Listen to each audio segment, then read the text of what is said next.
Prezadíssimo telespectador, bem-vindos a mais um Mídia Cidadã, o programa que debate comunicação e cidadania. E no programa de hoje, nós estamos recebendo Luciano Pires, que é diretor do portal Café Brasil, jornalista, cartunista e palestrante. Atuou 26 anos como executivo de multinacional. Atualmente produz e apresenta o programa Café Brasil na Rádio Mundial FM 95,7 em São Paulo, domingos às 16 horas. 16 horas, e é comentarista diário da Rádio Transamérica 100,1 FM. Mantém um portal bastante popular chamado Portal Café Brasil. Já já você vai acompanhar no VT o endereço eletrônico, que tem enquetes, fóruns, artigos, vídeos, rádio e uma variedade de conteúdo focado nas questões de educação. Luciano Pires, é uma grande alegria recebê-lo aqui no nosso Mídia Cidadã. Muito obrigado. O prazer é meu estar aqui com vocês e principalmente para ver um espaço desse aberto, né? A televisão, falando de outros veículos, né? Que basicamente o meu trabalho é focado na internet e estar com vocês aqui é um prazer. Sabe, Luciano, eu estava ouvindo o seu programa de rádio num destes domingos e eu ouvi ali uma voz sensata no meio de tanta bobagem e loucura que a gente ouve nas rádios. Inclusive, uma questão interessante que eu vou já lhe perguntar. Para que existe rádio FM em São Paulo? Se 99% delas só tocam música, já percebeu? Ó, essa aqui é só MPB, essa aqui é só jazz, essa aqui é só reggae, essa aqui é só tal samba. E elas não têm uma programação para conversar com o ouvinte, para avançar em questões importantes. Uma das questões da rádio é a questão educativa. Será que as pessoas só conseguem educar na rádio através da música? Eu fiz um programa uma vez a respeito, chama-se Vozes do Rádio, o programa. Eu levei 3 grandes radialistas de FM que têm vozes, e a gente discutiu exatamente o que está acontecendo com ela. E aí houve uma grande explicação, né? Que a UFM nasceu com aquela história da música, com a programação de música de elevador no começo, porque tinha uma qualidade de som muito interessante. E a estética que ela desenvolveu não foi uma estética do AM, que era alguém conversando com as pessoas. Era uma estética... A radionovela, esse tipo de coisa, não tinha mais. Era outra conversa. Jornalismo. O FM entrou com outro caminho, né? E ele cresceu em cima disso, então oferecendo entretenimento musical, e não coube nunca nele esse espaço pesado de comentários. Pensamento. Né? Do pensamento crítico e do comentário. O que aconteceu é que com o tempo, o AM existe e resiste bastante, mas numa cidade como São Paulo, você não consegue mais pegar AM, nem consegue. Você vai tentar sintonizar, andou 10 metros, já desapareceu, né? E realmente faltou espaço para isso. Algumas rádios estão aparecendo, estão surgindo com algum comentário, mas não faz parte da cultura, do histórico e da cultura do FM trazer esse tipo de pensamento. Aliás, eu nem sei se isso é conveniente, né? Se eles acham a conveniência de trazer esse tipo de provocação e pensamento ao dia a dia. Que é a questão da mídia como ela está muito voltada para entretenimento e pouco voltada para o pensamento crítico, né? E aí, eu avançando naquele programa que eu ouvia você falava a respeito da vulgarização da comunicação em geral, seja ela de rádio, seja ela de televisão, mas você focava bastante na questão da televisão. Sim. E me pareceu, naquele momento, que o seu programa ele cumpria muito o papel dos programas norte-americanos do media criticism, quer dizer, uma crítica àquilo que estava acontecendo com a mídia. E aí, naquele momento, você apontava algumas questões muito interessantes, como, por exemplo, programas de auditório que você ficava horas e horas a fio assistindo o programa, mas não saía de lá com nenhuma informação relevante, sim, nada de cidadania, nada, sim, interessante. Sim. Como é que é isso? Isso é uma questão... Tem a ver com a questão cultural do país, a questão de... Eu duvido que algum outro país no mundo a televisão tenha tanta influência sobre a população como tem no Brasil. Em alguns lugares do Brasil, a televisão é a única janela que a pessoa tem para o mundo, né? Ou a televisão num lugar, a igreja no outro e deu. Então é ali que elas sabem o que está acontecendo ali, né? E há um tempo atrás, eu tentei começar a discutir essas coisas e falar, cara, por que tem que ser assim? E outra, que tipo de mensagem está sendo mandada para as pessoas e quem é que está recebendo essa mensagem? E eu assumi uma briga em 2003, depois de assistir uma apresentação antológica da Eguinha Pocotó, num programa de audiência, de alta audiência, e aquilo horas e horas no ar, eu acabei escrevendo um artigo chamado Eguinha Pocotó, onde eu discutia, será que não tem nada melhor para ser apresentado numa TV, em horário nobre, numa TV de grande audiência no Brasil? Não tem nada melhor para botar? Você não tem uma coisa mais interessante do que esse, digamos, entretenimento, né? E eu acabei escrevendo um livro chamado Brasileiros Pocotó. Reflexões sobre a mediocridade que assola o Brasil. E ali eu comprei uma briga. Então eu dizia o seguinte, ó, se você acha que o Brasil está ficando burro, resista. E eu lancei no final de 2003 uma campanha pela despocotização do Brasil. E aí eu comecei a trabalhar exatamente em cima disso. Né? Por que a gente recebe esse tipo de informação como um bovino resignado? Né? Por que as pessoas falam o que querem, me transferem essa informação e eu não estou nem preocupado em exercer espírito crítico? Alguém está decidindo o que é que eu vou ler, o que é que eu vou comer, o que é que eu vou vestir e eu estou achando tudo normal. Né? Então, quero ler um livro novo. Em vez de eu exercer meu espírito crítico e buscar o livro, eu vou ali na relação dos 10 mais vendidos e compro um dos 10. Isso acaba virando um ciclo, né? Porque tem uma indústria por trás disso aí. E a minha missão, então, quando eu comecei esse trabalho todo com o site ou com o programa, foi alertar as pessoas para isso. Tanto que o programa que você ouviu, eu começo discutindo uma declaração que a Sandy deu e que foi retirada do contexto e colocada na capa de uma revista masculina e que virou um escândalo gigantesco. E que é a questão do prazer anal. Exatamente. E no programa eu mostro que ela não falou aquilo, não falou. Nada. Aquilo foi pensado no contexto. Ela foi muito educada, inclusive. Você depois mostrou sim, que ela foi muito politicamente correta, se é que a gente pode usar esse termo. Eu não consegui. Ela foi muito educada e ela disse o seguinte, eu não quero responder essa questão porque é de foro íntimo. Exato. Pode ter gente que tenha o tal do prazer. Eu não conseguiria dar uma resposta mulher que tem melhor. O prazer anal. Não conseguiria dar uma resposta melhor do que dela ela deu. Só que quando você pinça do meio do contexto, uma pequena frase, aquela frase que estava dentro de um contexto onde ela dizia, olha, eu não sou contra, não sou a favor, pessoas devem gostar, eu não vou falar a respeito. Isso. Quando você pinça lá de dentro, né, e coloca na capa, aquilo se transformou numa confissão e virou esse escândalo todo. Então, no programa eu faço questão de mostrar como é que isso é manipulado. Né? Então, como é que quem quer vender muita revista pinça do contexto e coloca na capa. E aí vira esse escândalo. E exemplo como esse tem milhares, todo dia, em todos os canais de distribuição de informação, na internet, no outdoor, na revista, naquilo que a gente chama de mídia. Né? E eu faço o trabalho falando a respeito disso. Falei, então vamos pensar um pouquinho. Começo a falar um pouco de lógica, começa a falar um pouco de como é que se manipulam palavras, como é que você pega um termo e ao mudar esse termo de local, você transforma aquilo numa outra coisa, como é que você ideologiza conceitos, né? Traz uma coisa que aparentemente é boa e coloca aquilo a serviço de uma estratégia de poder. E eu vou devagarinho colocando isso no programa de uma forma muito fácil de ser assimilada. E eu uso muito música brasileira. Muita música popular brasileira no programa, sempre a serviço desse contexto. Então, se eu estou fazendo um programa sobre medo, eu vou colocar músicas de medo e vou mostrar para as pessoas que há 30, 40 anos atrás, alguém já tratou desse assunto de forma poética e trago de volta nomes da cultura brasileira que já estão esquecidos. Né? Música antiga, música nova, mas gente que você não escuta por aí. Eu acho Onde é que você tá, Maria Chiquinha? Eu abri o programa assim e depois emendei com uma outra música de Curitiba, que é uma loucura, né? Mas faz parte. Eu acho que isso é uma... Vamos registrar que o sujeito cantava, eu gosto de Curitiba. Exatamente. Ele coloca assim. E eu uso isso para mostrar como o contexto funciona. Quando você ouve o começo da música, você toma um susto. Cara, ele está falando do quê? Quando você escuta Curitiba. O restante da música, peraí, ele está falando de Curitiba. É uma brincadeira que ele fez para a música, mas que se você sacar do contexto, você vai dar essa intenção de que, cara, ele está falando de uma coisa que na verdade não é essa coisa. Não, né? E aí você pode inclusive juntar com a frase totalmente fora do contexto da Sandy. Exatamente. E aí está feita a loucura midiática dizendo o que ela não disse. Exatamente. E essa manipulação, quem conhece como fazer... O jogo, né? Cara, consegue fazer loucuras. Ele consegue dizer sim, dizendo não. Ele consegue mostrar, dizer para você que ele tem uma intenção maravilhosa, carrega você, e você quando vê fala, cara, mas espera aí, não foi nisso que eu votei.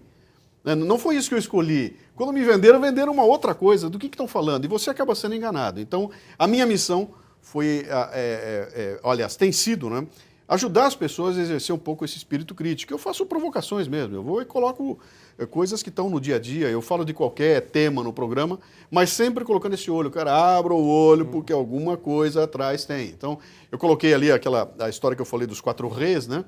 Eu recebi uma informação, deixa eu ver primeiro com que responsabilidade tem quem me deu essa informação, que reserva eu devo ter para receber essa informação, que ressonância eu devo dar essa informação, né? Que repercussão isso tem que ter. Então, se você passa um pequeno filtro, você começa a entender as coisas. Né? Eu faço até uma brincadeira, né? Texto sem contexto é pretexto. De novo, né? Texto sem contexto é pretexto. Se você escuta, mas não sabe de onde veio, não sabe onde estava, não sabe onde foi colocado, você vai ter uma ideia completamente diferente. E a brincadeira que eu faço é a seguinte, se você lê uma frase assim, Só sei que nada sei, escrita pelo filósofo Sócrates, você tem uma lição de vida. Né? Só sei que nada sei, Sócrates disse, e ao dizer isso ele provou que, cara, eu, para ser um gênio, eu tenho que reconhecer minha ignorância. Quando você pega a mesma frase, só sei que nada sei, e põe ela assinada pelo Lula, acabou, cara. Virou uma outra conversa. É a mesma frase, são as mesmas palavras. Quando você muda o autor, você muda completamente o sentido daquilo. Se você não estiver esperto, você vai ser levado pelo contexto, pela falta de contexto. Né? Então a ideia minha é que a gente crie essa provocação de que você acorde. Até eu estou lançando agora um site específico para o programa, né, que é o site vai ser o Podcast Café Brasil. E o logotipo dele é uma bandeira do Brasil escrito Acordem e Progresso. Acho que é isso que está faltando no país. Cara, acorda que estão te carregando para algum lugar. E eu acho que esse papel tem que ser executado. Brasileiros Pocotó poderia ser Brasileiros Creu. Agora começou o Kuduro. Trouxeram agora, é um ritmo angolano, que lá na África chama-se Kuduro, e foi trazido para cá, e o pessoal quer te vender, que fala, não, mas isso é um ritmo de lá. Cara, se o ritmo chamasse Aurélio, ele não viria. Ele está vindo porque ele chama Kuduro. E com esse nome os caras tentam implementar aqui com aquela ideia de que, olha, eu vou te mostrar alguma coisa cultural. É nada, cara. É uma forma de você vulgarizar, vem com uma baixaria, colocar, vai aparecer uma mulher com uma bunda avantajada, dançando esse negócio e vai começar a fazer aquele monte de ibope, né? E eu acho que a televisão é preciosa demais para perder tanto tempo com esse tipo de entretenimento descompromissado, que não tem nenhum valor, não tem nenhum compromisso com cidadania, né? Já já a gente volta no próximo bloco conversando exatamente sobre essa questão dos programas de televisão, aqueles que têm ali realmente um conteúdo que a pessoa depois de assistir fala, puxa, realmente acrescentou algo na minha vida, e aqueles que você simplesmente pode viver sem e vive até melhor sem esses conteúdos. Na sequência nós voltamos com mais Mídia Cidadã, conversando com Luciano Pires.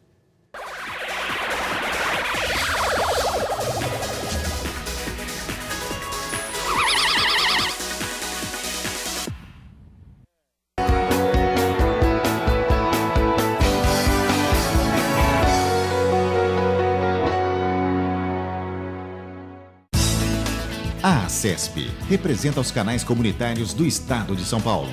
Atualmente, as emissoras associadas estão presentes em mais de 50 municípios de todas as regiões paulistas.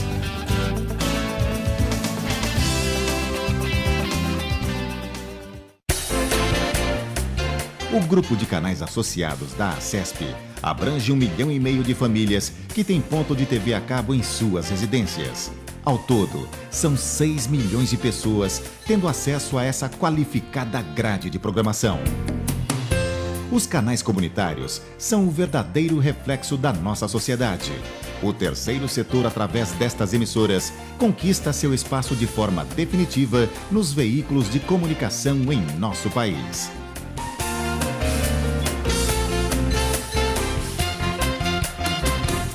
OAB, SESCOM, ANAD, UGT, Associação da Polícia Civil, Seixonoye, Confederação Nacional de Serviços, Investigadores de Polícia, IDORT, Oficiais de Justiça e Palavras de Paz, entre outras entidades, já se utilizam deste importante instrumento de comunicação para dialogar com a sociedade.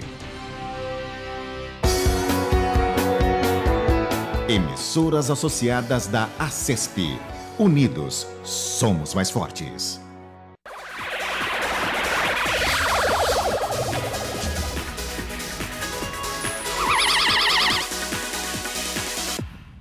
Prezadíssimo telespectador, nós retornamos agora ao nosso Mídia Cidadã, conversando com o Luciano Pires, palestrante, conferencista, a respeito de como anda a nossa comunicação brasileira. E aí a gente conversava no bloco anterior a respeito de alguns programas dignos de nota, pelo menos no seu programa, que sempre serão citados ali, legal, como aqueles que são hors concours, na baixaria ou, né, na vulgarização da arte brasileira. E aí eu queria avançar numa outra questão, que são aqueles programas que realmente valem a pena. Independentemente de serem de televisão pública, nós estamos numa estúdio de uma televisão pública, que é a TV da Assembleia, ou uma televisão comercial.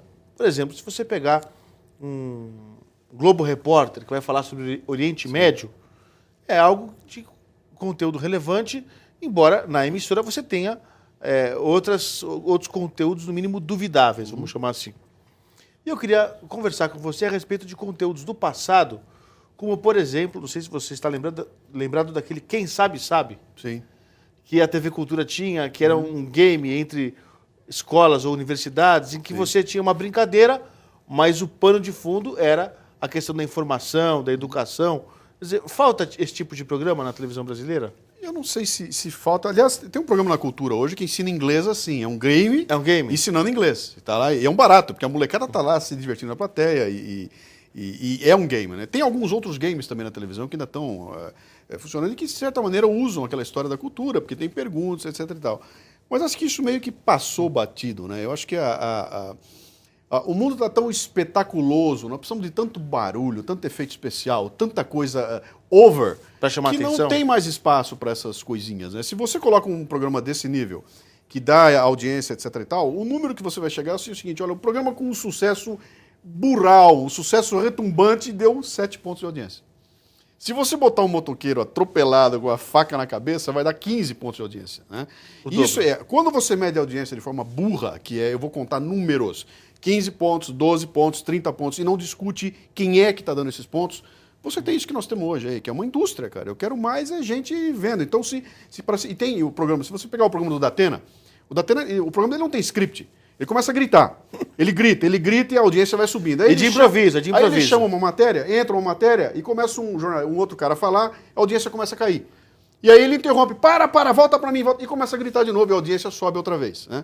O que é aquilo lá, cara? Aquilo é um cara histriônico, grita, agita, xinga. E eu quero ver esse sujeito engraçado porque tem alguém dando opinião. Aí eu preciso disso. E aí você consegue 14, 15, 16 pontos de audiência, né? O que é um número absurdo de grande. E alguém vai lá e fala, bom, pô, esse número eu ponho dinheiro. E pega e patrocina. Então o marqueteiro que quer vender o produto dele vai olhar e falar, quem é que me deu 15 pontos? Eu falo, então, vou botar o dinheiro ali. Mais dinheiro eu ponho, mais grito vai ser dado, maior vai ser a audiência, né? Então, se eu paro de assistir aquilo e derrubo a audiência, eu sou capaz até de tirar o cara do ar, né? Mas o marqueteiro que está lá atrás, botando dinheiro ali, também não tem compromisso com coisa nenhuma. O negócio dele é vender sandália, cara. E eu vou vender sandália em quem grita mais. E se precisar botar uma bunda para vender, eu vou botar bunda. Eu não tenho nenhum compromisso. Meu negócio é ganhar o teu dinheiro. Nem o escrúpulo. E eu faço qualquer coisa para isso, né? Eu lancei uma palestra nova sobre ética. O título dela é Tudo Bem Se Me Convém. E nela eu proponho tirar o ordem e progresso da bandeira e botar no lugar tudo bem se me convém. Porque o Brasil tá assim, cara. Se me convém, eu topo qualquer parada. E aí, quando você chega nessa situação, cara, então para com essa história de discurso de moral, bom. Isso não existe mais. O que existe é dinheiro, cara. E o Brasil está sendo medido assim. Então, cara, eu consegui finalmente comprar minha TV de LCD. Então o Brasil tá uma maravilha. Como é que tá a saúde? Não tá boa. Como é que tá a educação? Não tá legal. As estradas não tão boas. Mas, cara, eu botei minha TV, meu dinheirinho tá no bolso, tá tudo bem. Não tá bem, cara. Isso é um pedacinho da realidade muito pequeno. Não dá para medir o país por um número. Quando você reduz a realidade a números, você simplifica as coisas e perde toda a riqueza que ela tem, né? Você não consegue botar numa planilha Excel a tua vida. Então tem um monte de coisa que não dá para medir e que faz parte desse ambiente. Eu costumo dizer que o Brasil é um grande organismo, sabe? Se você tá com o rim bom, mas o fígado não tá bom, o organismo não tá bom. E a gente tem essa mania de, no Brasil, fechar o foco, olhar pelo buraco da fechadura e falar, olha, tá tudo bem. Não tá bem, não tá bem. Agora, para ter essa consciência, você precisa ter espírito crítico, você tem que ler muito, você tem que criar um repertório, você tem que ter condições de olhar para alguma coisa e falar, cara, eu não concordo, eu vou dizer com todas as letras, eu não concordo, eu não aceito, não pode ser assim. Agora, como é que você imagina que esta boa comunicação que você difunde, que é importante e tudo mais, como é que ela vai acabar por alcançar novos espaços? Você dá o exemplo europeu, em que as televisões públicas chegaram antes das televisões comerciais. Então, a grande emissora italiana é a RAI, a grande emissora portuguesa é a RTP, Sim. e assim sucessivamente, a TV Sun, a BBC de Londres e tudo mais. E nesse tipo de emissora de televisão pública, barra governamental, que tem muita participação de governo, inclusive no financiamento, você não pode ter qualquer coisa. Claro. Né? E aí a televisão comercial fica a reboque desse modelo que chegou primeiro. No Brasil, quem chegou primeiro foi a Tupi, Excelsior, Sim. as televisões comerciais. As televisões públicas, como a TV Cultura, chegaram depois com uma série de proibições, como, por exemplo, a questão da publicidade, do patrocínio para o seu financiamento. Quando é que se inverte essa lógica? Ou seja, quando é que a televisão, uma TV Cultura, ou uma TV Brasil do governo federal, ou uma TV Assembleia, onde nós estamos, vão ter chance de disputar de igual para igual a questão do público, de poder ser mais útil à sociedade? Eu não acho que isso seja alcançável a curto prazo e também não acho que isso é uma coisa de cima para baixo. Sabe? Eu tenho muito medo da TV pública, sabe? Porque aqui no Brasil a TV pública é a serviço de alguém. É algum partido que está atrás, é alguém que quer alguma coisa com ela lá. E aí você começa a ter problemas que são por outro lado, né? Mas eu acho que o que falta ao Brasil é uma maturidade. Nós temos que amadurecer. Esse país aqui é muito novo. O Brasil tem 200 anos de idade. Antes disso não era Brasil. Ele tem 200 anos. E a democracia começou outro dia. E começou e não sabe direito para onde vai. Nós começamos a eleger presidente da República há 20 anos atrás. Eu passei por 3 ou 4 eleições e não aprendi direito como é que é ainda, né? Então, o Brasil não está maduro para uma pancada de coisas. Eu não acho que a TV vai conseguir... A TV, eu diria o seguinte, a TV, o rádio, etc. e tal, vão conseguir chegar muito longe, a não ser que os donos, ou quem detém o poder de colocar as coisas no ar, olhe para aquilo e fale, cara, eu tenho um compromisso.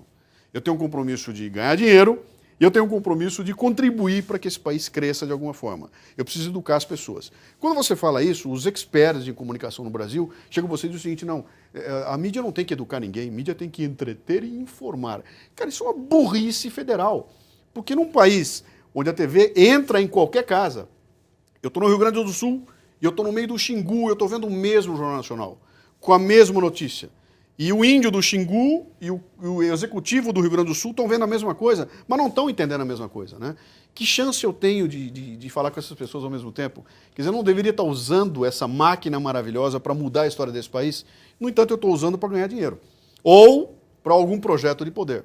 Né? Então falta uma maturidade, e a maturidade que eu acho que tem que ter é nos diretores de comunicação e de marketing das empresas para escolher direito onde bota o dinheiro. Cara, tem que botar o dinheiro no Gugu. Põe o dinheiro no Gugu, cara, mas tira um pouco disso aí e bota 10, 20% em algum lugar que vale a pena. Mas não bota de forma hipócrita, sabe? Só para dizer que eu ajudo, porque eu tenho... eu sou sustentável. Que insustentável, cara? Né? E acho que aí temos aí um ponto em comum com a campanha nossa, que é quem financia a cidadania é contra a baixaria. No passado, a Comissão de Direitos Humanos da Câmara dos Deputados dizia quem financia a baixaria é contra a cidadania, apregoando para não se dar dinheiro para os programas da baixaria, no rádio, na televisão, revista, jornal, etc, etc, etc. O que nós propomos aqui é isso que você diz agora, quer dizer, é aportar recursos daquilo que vale a pena. Sim. Sua opinião a respeito desse tema, quer dizer, isso... pode acontecer no Brasil? Eu acho que pode acontecer, agora vai depender. Eu não sei de onde virá. Eu tenho uma briga gigantesca. Governo, por exemplo, que é um dos maiores patrocinadores. Pois é, como é mas que fica nessa ele história? tem que ter a grandeza de patrocinar sem ter viés ideológico, viés de poder. Ele não vai dar dinheiro para quem mete a boca nele. Você não vai pegar dinheiro do governo para quem mete a boca no governo, isso não existe, né? O governo vai dar dinheiro para quem é a favor do governo, e aí você já tem o viés todo montado. Então, é um problema muito sério, né? Como é que nós vamos fazer essa coisa acontecer? E já houve tentativas no Brasil, né? Vamos ter que ter um percentual da produção nacional, e durante muito tempo isso serviu para várias coisas. A questão toda é você fazer com que isso obedeça uma meritocracia, né? E a meritocracia brasileira, ela tem o pé torto, cara. Ela é mérito desde que você esteja falando que eu quero ouvir. Se você eu te promovo. Se você está falando que eu não quero ouvir, eu vou detonar você, né? Então, falta essa maturidade, eu acho que vai ser complicado a gente chegar em algum lugar. Você quer dizer que nós invertemos as coisas? Só para a gente registrar aqui. Você está com o meu último livro na mão. Seu último livro, aqui o Carioca mostra aqui para o telespectador. Nós título, que invertemos as coisas. Nós que invertemos as coisas. Eu trato de um país que virou de ponta cabeça, né? Então, no Brasil hoje, se você achar uma carteira de dinheiro na rua, esse dinheiro não é seu, e você pega o dinheiro e devolve para o dono, você vai parar na televisão como um herói nacional. Porque você fez alguma coisa que chama atenção. Sabe por quê? Porque o normal é ficar com o dinheiro. O normal é ficar com o dinheiro para você, não é devolver. Peraí, isso é uma inversão de valores, né? E nesse livro eu discuto essa inversão em todos os aspectos da vida do brasileiro. Acho que é uma pequena contribuição, né? Que se eu posso fazer, por que não bater nessa tecla, né? E aí eu queria convidar o nosso telespectador que acompanha o nosso Mídia Cidadã a acompanhar esta história, este case e outras mais, inclusive os programas de rádio que você faz na Rádio Mundial, através do www.portalcafebrasil.com.br. O endereço eletrônico aparece no monitor do seu vídeo. E Tem 261 programas lá, dá para ouvir todos eles na internet. está separado por temas. Todos eles estão lá, 261 programas. Ok. Queria realmente agradecer demais a sua presença no nosso Mídia Cidadã. Muito importante essa discussão e uma alegria encontrar pessoas como você que na comunicação debatem essas questões, porque normalmente a mídia não gosta de debater a própria mídia. E você na rádio tem feito esse papel. Parabéns. Muito obrigado. Posso dar um recado? Por favor. Eu vou pedir a vocês que assim, inscrevam para cá, para a TV, peçam para aumentar o programa, porque 30 minutos é muito pouco. E aí você, inclusive, pode ligar e dar aí sugestões através do nosso site www.mediacidadã.org.br e também o nosso e-mail, onde você pode aí sugerir pautas, interagir conosco no produção@mediacidadã.org.br. Uma alegria. Muito obrigado. Um abraço. E, na sequência, você continua ligado na emissora pública que distribui a nossa programação. Um abração a todos. Até mais. Tchau, tchau.